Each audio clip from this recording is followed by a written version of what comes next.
Welcome back. The journey has begun. It's day one of the 7-day mindful eating challenge. Thanks for returning. If you didn't see yesterday's video where I go into a little bit of the tactics, some different ways to approach mindful eating, go ahead and watch that one. Just as a little recap, what we are doing on this 7-day mindful eating challenge is that participants, you and I, we're doing this together, we are savoring every bite. Mindful eating. It's all about understanding our body's signals. We're addressing cravings. We are understanding about our food choices. We're going to explore practical techniques. I talked a little bit about those yesterday, like conscious consumption. And we have moved beyond restrictive diets. This is not dieting. This is mindful eating, because we want to cultivate a healthier and more intuitive relationship with food. So the goal, it's all about honoring our body's wisdom and, of course, moving forward, we're aging well. Welcome, welcome back. So just a little recap, and for those of you who did watch, no, I didn't eat the guacamole last night. I had enough time after I read and reflected on the potential meaning behind my sudden hankering for guacamole, and I opted for something a little different. I created a foodie short on what I did have and was very surprised. It wasn't a emotional eating whatsoever. It was certainly a mindful moment, as I was very selective looking through the fridge, and I knew there was a couple of things that I had on hand, such as roasted sweet potatoes, and I had a recipe from Javant, the Healthy Vegan Eating. If you've seen his channel, this man's brilliant, wonderful cook, and he makes a chocolate pudding, and the base is sweet potatoes. Delicious. I made a big enough batch that not only did I have a pretty generous portion last night for my dessert, I have 2 other containers in the fridge. Yay, me. A little bit of examples and reflection on, we talked before about taking a pause, having a moment to reflect and think about our food, any cravings, and simply just being mindful with our choices, mindful with the food that we are eating. My day started a little bit rocky. And how did yours go as well? And what is your day like as far as, do you like to eat first thing in the day? Do you wait until later in the day? What are your patterns? What is working for you?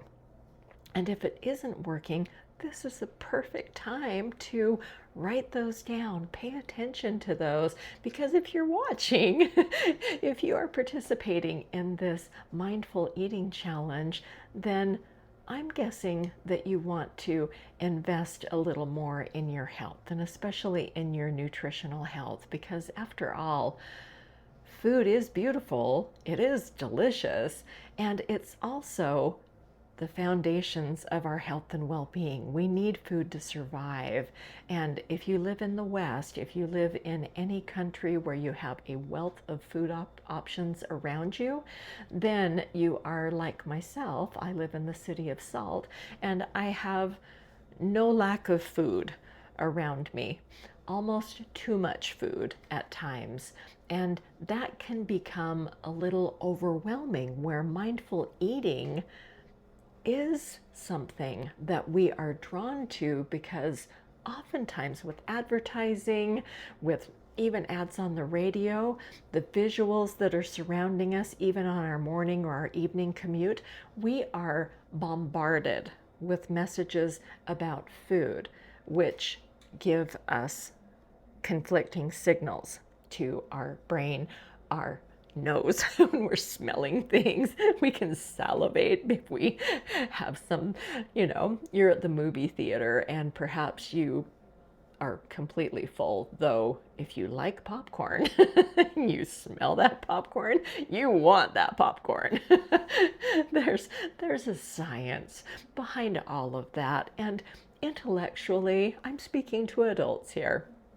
that we know all this deep down, though when our bodies take over, and especially it's about hunger, a true hunger, or even a craving, whatever the case may be, or simply you're pretty regimented about your meal plan and you know exactly when your body wants food. And that's when you're going to eat. It's a ritual, it's a routine. Those are all different components that are very specialized and will be very unique to you. And often it's cultural and can even be part of your community. I live in a high arid desert area, and so having seasonal foods is very important to me. Majority of my ancestors, grandparents, great grandparents going backwards were either farmers, had dairy farms or raised livestock of some kind, and having big gardens, that was always part of my childhood, part of my heritage. And for other people that I know, they had no access and no upbringing around fresh produce. And so having a lot of vegetables or fruits or even whole grains wasn't part of their upbringing. That's another part of mindful eating is this isn't about shame. I mentioned this in the previous video. No guilt. It's about acknowledging and understanding that, especially as we get a little bit older, and regardless of your age, we have a history of how we learned about food, how we were nourished, how we were fed, what routines we had, how we were role modeled, what type of cultural feelings around food. All of that is something to consider as you look at how you want to address food right now. And whatever your goal is, one thing that I definitely encourage, if you haven't already, snag that free PDF that talks about a gentle guide to any type of an emotional craving, because that goes hand in hand with mindful eating. Oftentimes, if a craving is incredibly intensive, then that intensity can mess up our ability to be mindful when we're just ready, going to dive in to that food. That's where there isn't often that there's that, emotional state going on, that knee-jerk response type of thing. We're having that moment to pause and reflect. We may have been, we're on the downhill slide, we're going to eat that food. Reflection. There's always reflection. Having a journal, writing things down, having an accountability buddy. Take that PDF, get those ideas, and take advantage of those. I want to read again some of the examples from the book that I suggested in the previous video. I am reading from a book. It's called Constant Craving A to Z by Dr. Doreen Virtue. This is a resource guide that I have used for almost 20 years now. And if you don't know me, my name's Tiffany Anderson. I am the founder of Anderson Therapeutics. I have a background in health education. I am a patient advocate, a wellness coach, and I also am an alternative healthcare provider, which includes being a Reiki master. I have many hats in the field of health, which is why my channel is all about holistic health. That is how I manage my own health and how I approach coaching and education when I am talking to others about health. I love Dr.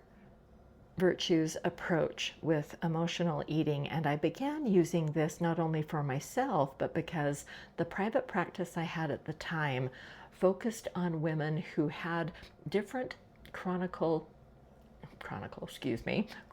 illnesses that had an emotional base, and it was certainly affecting their mental and psychological well-being, and it intensified their food cravings because their body was seeking something. Any hunger, any craving that we have, our body is asking for something. Trust your intuition, trust your guides. That is the voice in your head, your subconscious, your inner you.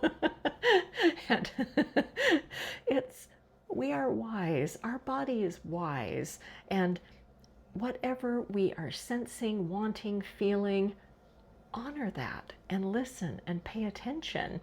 That sense of mindfulness then can be reassuring and supporting.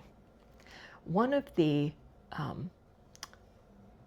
primary emotions, Dr. Virtue goes into 4 primary emotions that are at the foundation of emotional eating. And you probably can guess the basics of what these emotions are. One is fear, there's anger, there's tension, and then there is shame.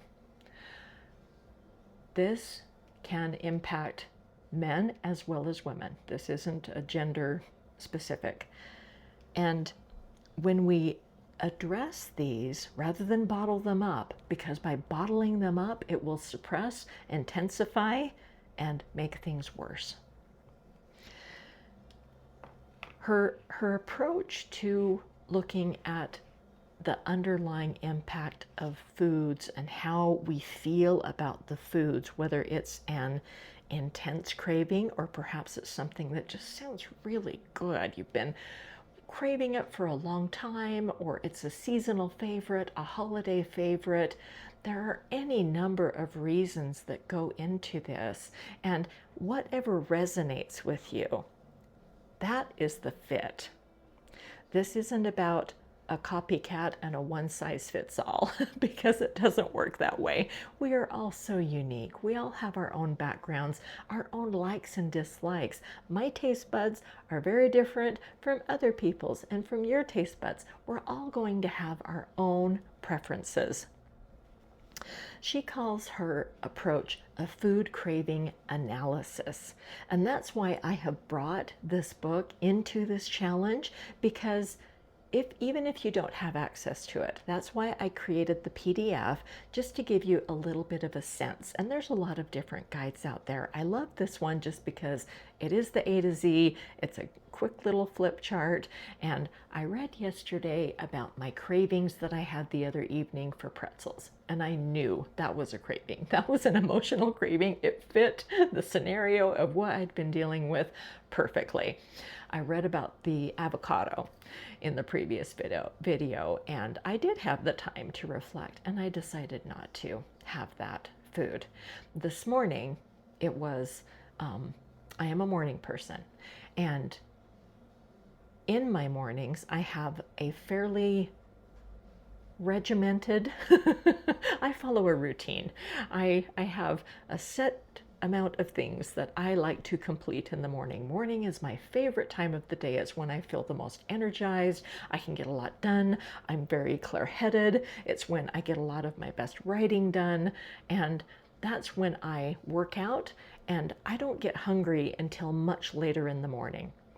Now that I am a little older and my metabolism has slowed, I went through menopause over 15 years ago.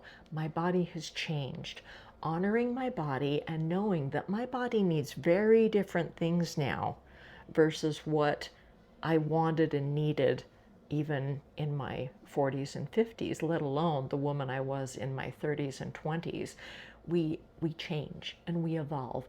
Think about children. If you are raising children, have children in your life, that those developmental milestones that they make over the 2 months, the 4 months, the 6 months, the 1 year, all of that. Adults, we have developmental milestones too. They're just a little bit different, and they impact us, I feel, in much more powerful ways because we have a lifetime of wisdom behind us, and we've gotten to know our bodies as adults, and then we are easing into this new sense of self. Now, I'm entering what I consider the last chapter of my life as an older adult. I'm getting close to retirement age. And this mindful eating challenge for me is one more exploratory tool as I am looking at what I need now to give me a stronger foundation to take me into that aging well future. That's what my Aging Well channel is all about.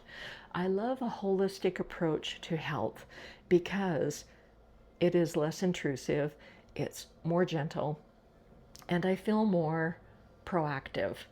And that any healthcare provider that I am working with, we are on a team. So it is that perfect give and take of we know who's in charge of what, whose role is, like my dentist, I knew who's in charge of cleaning my teeth and taking care of that, my bone doctor, all sorts of things. Having a teamwork approach, then I know that I am the proactive patient, and at the end of the day, outside of the doctor's office, whatever I do with lifestyle behaviors, and especially something like mindful eating, I can make an enormous difference in how well I'm going to even go about my day, let alone how I'm going to move into the next year, the next 5 years, the next decade. And that's what this is all about. So just in 7 days, I want you to celebrate. I want you to celebrate just the fact that you're here, because a lot can happen in 7 days simply by being more aware.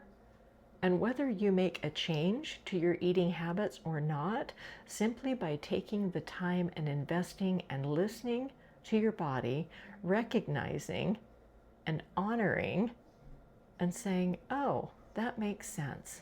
That makes a lot of sense. I am going to randomly just flip to a page. Okay, this is a unique one. You may have guessed already that I have been following a plant-based diet. I switched over to the starch solution in 2016. It saved my life, changed my life, improved it in ways that I couldn't have believed possible. This isn't about that. You do you. The page I flip to happens to be on eggs. I know there's a lot of egg eaters out there. I've eaten many eggs in my life. So let's see. Okay, I'll give you two options here. If you crave boiled eggs, the probable meaning, according to Dr. Virtue, a desire for energy and enthusiasm. If you really like boiled eggs, does that resonate? So there's your pause. Reflect this affirmation. My source of everything resides within me now. I draw upon this source and I am revived and refreshed. Consider that. Consider that. Now, one other option, a cheese omelet. A little more work on that one, a little more specific. So if you're craving and really a cheesy omelet is calling you, possible, probable meaning, feeling down or depressed about current life situations. Affirmation. I have the power to change my life with my thoughts. Today, I only think about love, and I receive wonderful opportunities and gifts as a result of these thoughts. What do you think? Any of you egg eaters out there, let me know in the comments. Does that fit? And the mindful eating, this is that reflection. This is something that we're considering.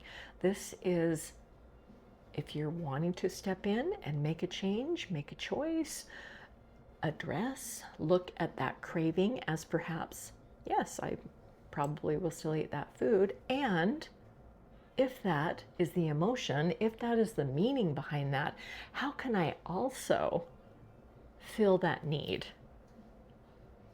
And see if anything changes.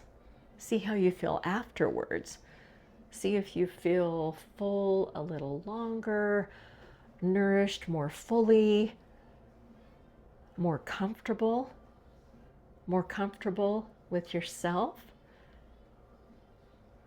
and more accepting of yourself. If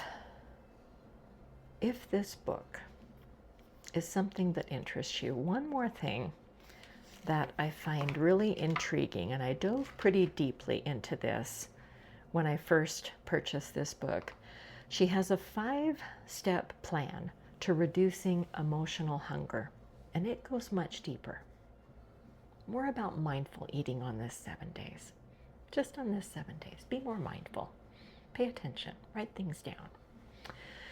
And my evening plan right now that I've got an evening ahead of me and I know exactly what I would like to have, and it's not necessarily a craving, though I know that avocado I showed you yesterday, it's ready to be prepared. I will be having that guacamole tonight because tomorrow night I'm making a 7-layered bean dip, so that avocado's enormous, so it's going to make ample guacamole for tonight with a big salad and perhaps some air fried potatoes. I'll know when I get there. The mindfulness that I have learned over the years has certainly added to all aspects of my life and helped me to be more mindful about my aging. One of the reasons that I went into the field of health in the first place was because I was a young parent at the time. I divorced and I wanted to be certainly a more present parent, a healthy parent, be a good role model, and I was also helping to caretake older relatives. And I'm very grateful that I entered the field of health early on, because then when I became seriously ill in my mid-40s and later found myself where I am now in aging solo, that I've been my own caretaker for quite some time. And I am confident and I am reassured and I'm inspired because I have mentors and guides and all sorts of people around me, including my healthcare providers, that are on my side, that are confident, as I am, that I will be able to maintain my independence and be able to travel and enjoy my life. And I love food. I love to cook. Cooking relaxes me and cooking inspires me. I hope this was useful. I hope it was helpful. And I would love for you to share in the comments below, what is your evening plan? Do you already have a meal in mind? What foods are calling to you? And how are you going to be more mindful with those foods? Perhaps it's preparing it in a more loving way, slowing down as you eat, just savoring every bite, having a conversation about it with family members as you're preparing the meal, talking about it with your children. Let me know, how are you planning to be more mindful? Now, I'll definitely close back up in 7 days and check back again.